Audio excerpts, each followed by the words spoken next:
Je vais vous faire ça un peu brut. C'est vraiment pas dans mes habitudes, mais là, je vous avoue que ce genre d'expérience, je m'en serais bien passé, mais je trouve que c'est utile aussi de vous montrer ce qui se passe en dessous de la surface.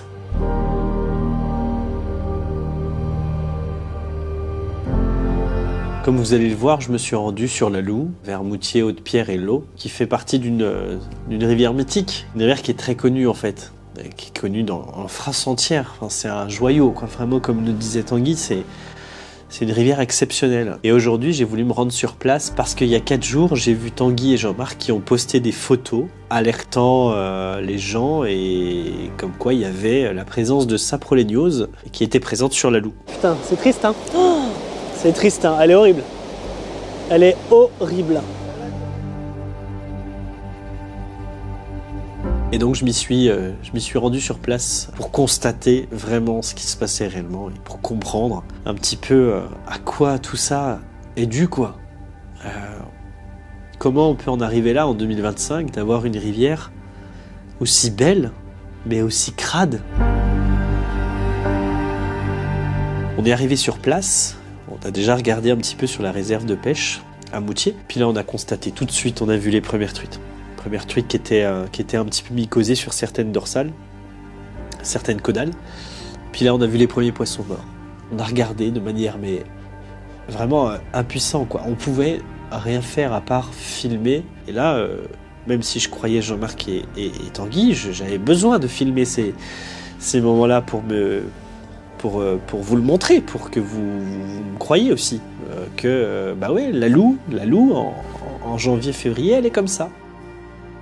Elle est dans un état pitoyable. Et c'est une catastrophe environnementale qui est incontrôlable, quoi. On n'a pas d'issue à ça, en fait.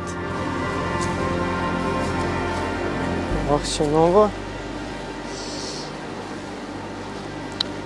On en avait vu en bas, là, vers le mur. Ouais, on va aller voir celle qu'on a vue aussi. Tu sais, les 3-4 qui étaient le long du mur, là-bas. Ouais. En espérant qu'elles ne sont pas touchées. Bah oui.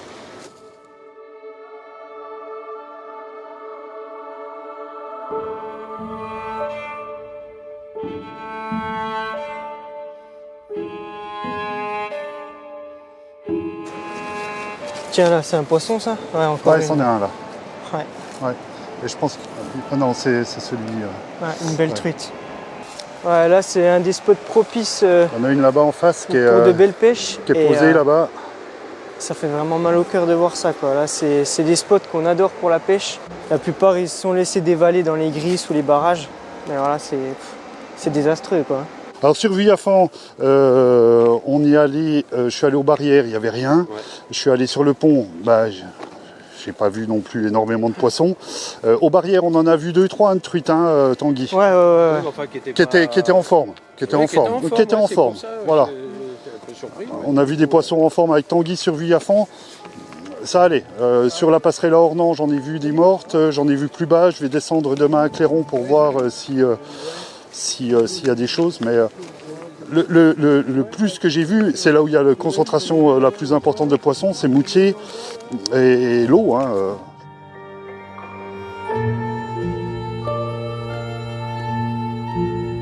J'ai encore en tête cette truite là qui est en train de nous regarder. Je lui mets la GoPro, elle s'approche de la GoPro pour voir ce que c'est, alors que là on parle d'un poisson sauvage, quoi. Il n'y a pas plus sauvage qu'une truite. La moindre vibration dans le sol quand on pêche, la truite elle dévale, quoi. Et là non, en fait c'est tout le contraire. Elle s'approchait en mode vraiment qu'est-ce qui se passe, quoi. Donc tout son système nerveux était atteint et elle ne captait plus rien, quoi. Plus rien.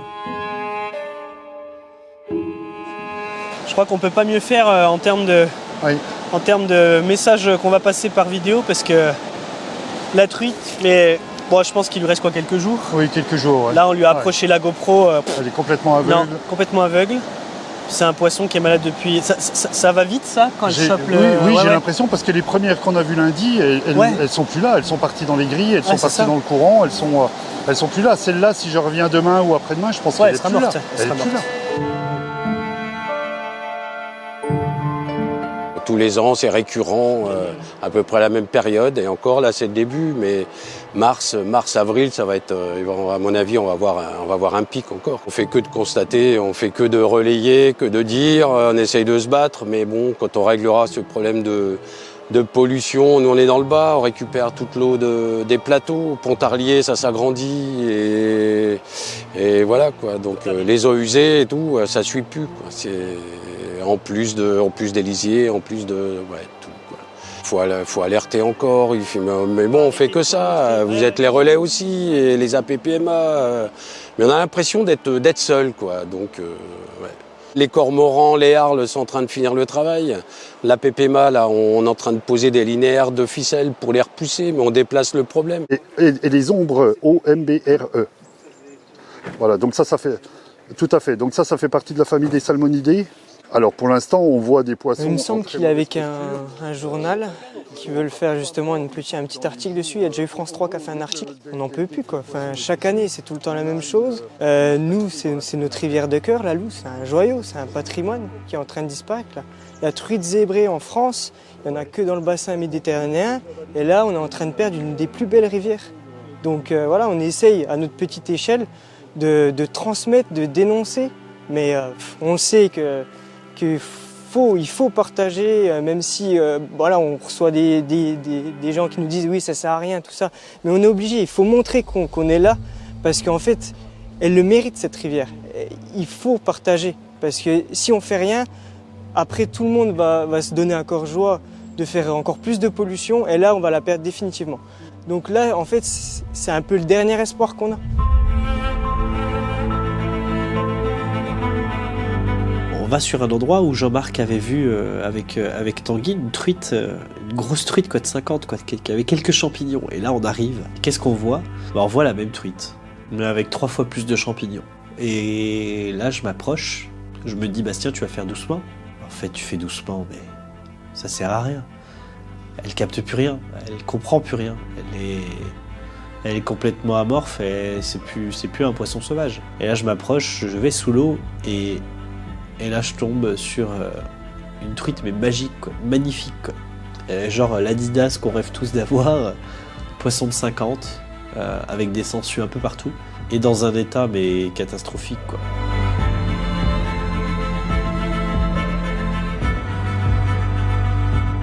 Alors on l'a vu il y a 2 jours avec Jean-Marc, elle était à peine mycosée au niveau de la queue, vraiment 1 ou 2 cm. Et là on voit que ça prend des proportions sur tout le dos. Quand elles sont malades, elles ne restent pas dans le courant parce que ça leur fait perdre encore plus d'énergie, donc elles viennent dans des mortes. Et puis le problème vraiment, c'est que ces poissons qui sont dans d'atroces souffrances. Parce que voilà, un poisson, là elle se met là, elle va venir mourir. Et ça va se propager partout, ça va aller dans les ouïes, ça va atteindre, je pense, le système nerveux. Et puis tu les vois, elles sont en fin de vie, elles ont plus que des nerfs. Et puis elles souffrent pendant quelques heures et puis elles finissent par rendre leur dernier souffle, quoi. Mais c'est vraiment atroce quoi, pour elles.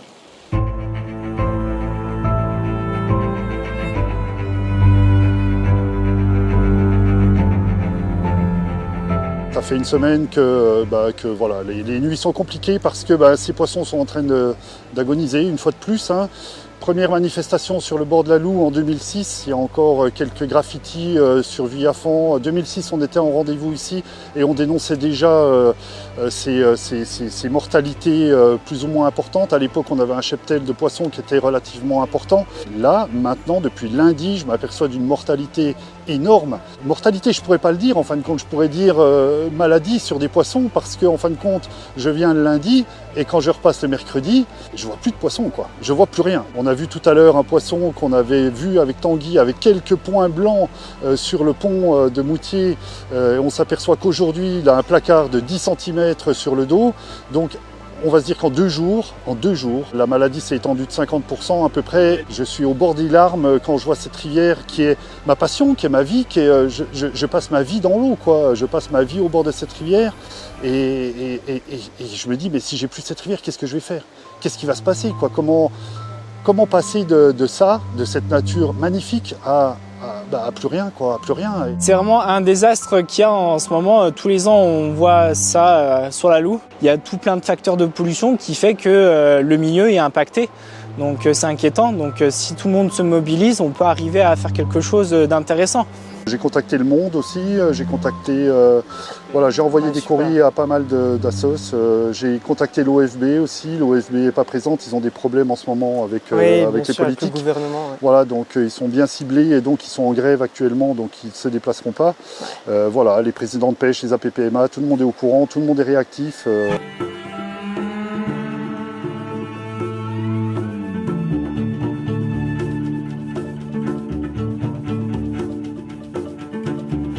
Ce qui rend fou, c'est que, tu vois, moi j'ai pas connu la loue sur ces belles années. Moi, ça fait pas longtemps que je la pêche. Mais le truc, c'est que d'année en année, moi, je vois les populations diminuer. Par exemple, sur le long du mur, là, quand j'ai commencé à la pêche à la mouche, t'en avais, allez, 5-6 le long. T'en as attaqué 1, 2, 3, 4, 5, 6. Et là, après, ça diminue petit à petit. Et puis là, d'année en année, tu vois qu'il y en a de moins en moins. Et puis à force, le long du mur, t'en as plus aucune.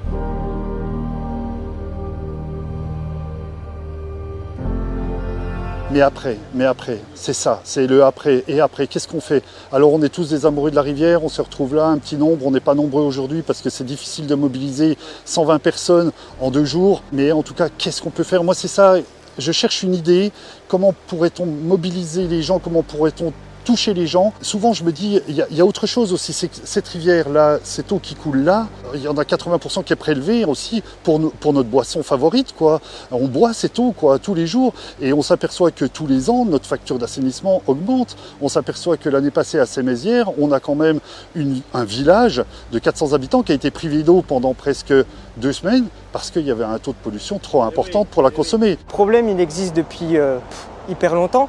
Ça fait 30 ans qu'on a toujours ces mortalités. Ça s'est accentué au fil des années. Et on a une très grosse mortalité en 2010. On a perdu franchement pratiquement 70-80% du cheptel piscicole.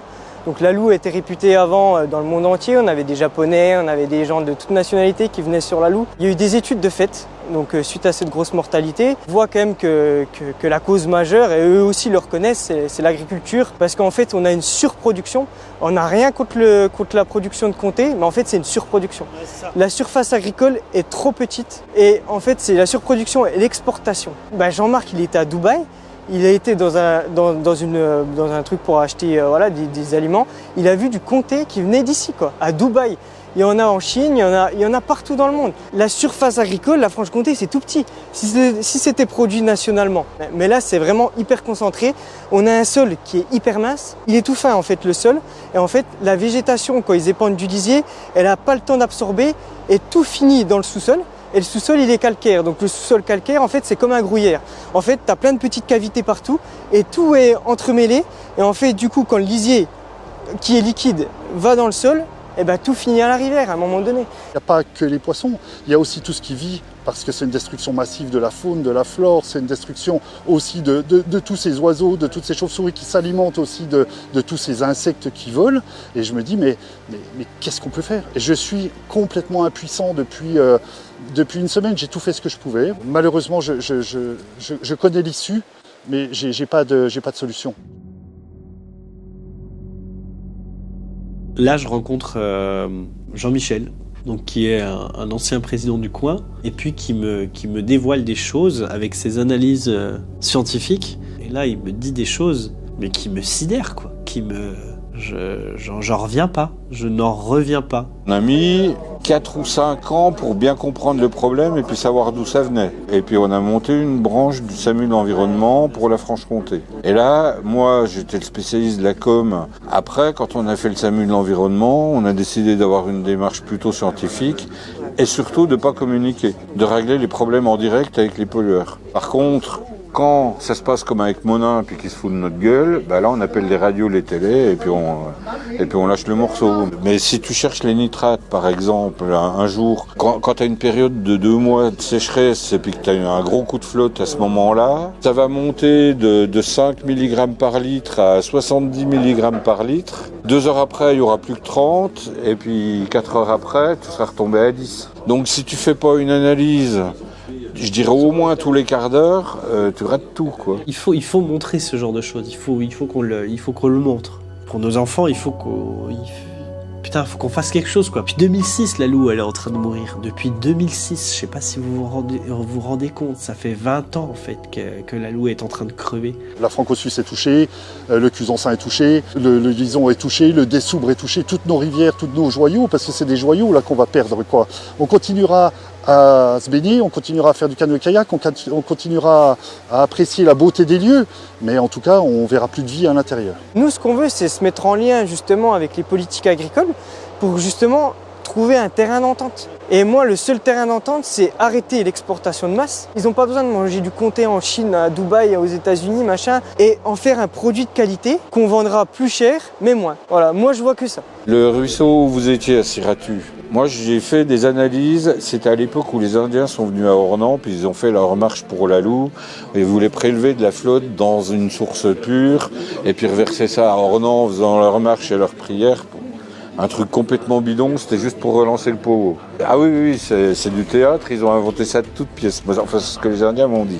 On a fait des analyses de ce ruisseau, puis on a voulu comparer avec la Loue. Alors le ruisseau, eau pure, nickel, pas une algue, pas un insecte, pas un poisson, rien. Tu vas le dimanche là-bas, tous les gamins jouent dans le ruisseau parce que comme l'eau est propre et que c'est de l'eau pure de la montagne, et en fait c'est tellement bourré d'ammonium et de nitrite que ça nettoie même la Loue sur une centaine de mètres quand il coule dans la Loue. Tous les ruisseaux au milieu, tous les endroits où ça arrive dans la rivière, plus tu vas vers les sources, plus c'est dégueulasse. Putain, je croise les doigts vraiment que ça vous fasse travailler aussi l'esprit et que ça vous choque autant que moi ça me choque. Cette rivière, c'est la vie, quoi. C'est la vie, toute cette flotte qui passe, c'est notre vie, quoi. Et je me dis, on peut pas passer à côté de ça. C'est fou qu'on puisse ignorer ce truc-là, quoi. Même si on n'est pas pêcheur, même si on n'est pas amoureux, c'est la vie, quoi. C'est la vie qui est en train de partir, là, tranquillement. Ça sort sous la route. Et ça, c'est les égouts du Petit Paris, c'est à quoi, 10 bornes, le Petit Paris, c'est les égouts du Petit Paris qui arrivent là. Ça doit couler dans le karst quelque part, et puis ça sort ici. Ça sort au-dessus de Moutier, sous la route. Un fromage, c'est un réseau complètement dingue, quoi. Ce combat-là, c'est pas nous qui allons le gagner, je pense que c'est la nature un jour qui nous ramènera à la raison, je pense. Un jour. Je croise les doigts pour que mes enfants en profitent un jour, j'espère. Qui voient ces choses qu'on a vues il y a des années. Les pêcheurs, les collectifs, on a beau se battre, mais putain, on n'a pas d'impact en fait. On peut rien faire face à tout ça, quoi. On est les derniers pêcheurs sentinelles presque. Hein. Donc là, si t'enlèves des mecs comme Jean-Marc, après, il n'y a plus personne. Et là, c'est fini. J'ai un copain qui a un petit étang à Rochejean. Il me dit, je ferais bien des analyses de mon étang. J'arrive avec la valoche, tout le bazar. Et je lui dis, mais il y a des trucs par moment complètement dégueulasses. Alors il me dit, ils ont vu, il y a un gars qui vient avec un tracteur et avec un engin derrière, avec comme une herse qui rentre dans le sol et puis qui vide des trucs. Il a une grosse citerne. Et en fait, c'est ce qu'ils y mettent quand ils épandent des trucs de méthaniseurs ou de certaines usines ou même de stations d'épuration. Ils sont obligés d'enfouir ça dans le sol à au moins 9 cm. Et ça, c'est ce qu'on a de plus dégueulasse. Plus tu montes haut, plus tu vas loin, plus tu as des sources en altitude, plus c'est dégueulasse. Mais toxique carrément, quoi. Pisciculture, moi je fais que des tests de saprolénia. Donc j'essaie de cultiver la saprolénia en amont de la pisciculture et puis tout de suite en aval. Et on a fait En fait, c'est la source de la Brème. Donc au-dessus, pas de sapronéliose. Et en aval, à 10 mètres à la sortie, il y a de la sapronéliose dedans. On a fait pareil sur c'est une pisciculture. En amont, il n'y a pas de sapronélia. En aval, il y en a. Après, c'est de secouer un peu toutes les autorités, puis qu'ils aident au moins les piscicultures à se débarrasser de cette merde. Elle mourra complètement, puis peut-être un jour on se dira c'est con, on est passé à côté de quelque chose. Alors peut-être un jour on va remettre des trucs de souche, comme on peut voir dans certains pays, ou peut-être un jour ça sera rempli d'arc-en-ciel. Alors je pêcherai plus ici, c'est certain, parce que ça sera la fin de la rivière, c'est sûr. Moi j'ai commencé ici la pêche à la mouche, tu vois, comme je te disais, il y avait quand même 3 fois plus de poissons. Et on a passé des moments mais fabuleux, quoi.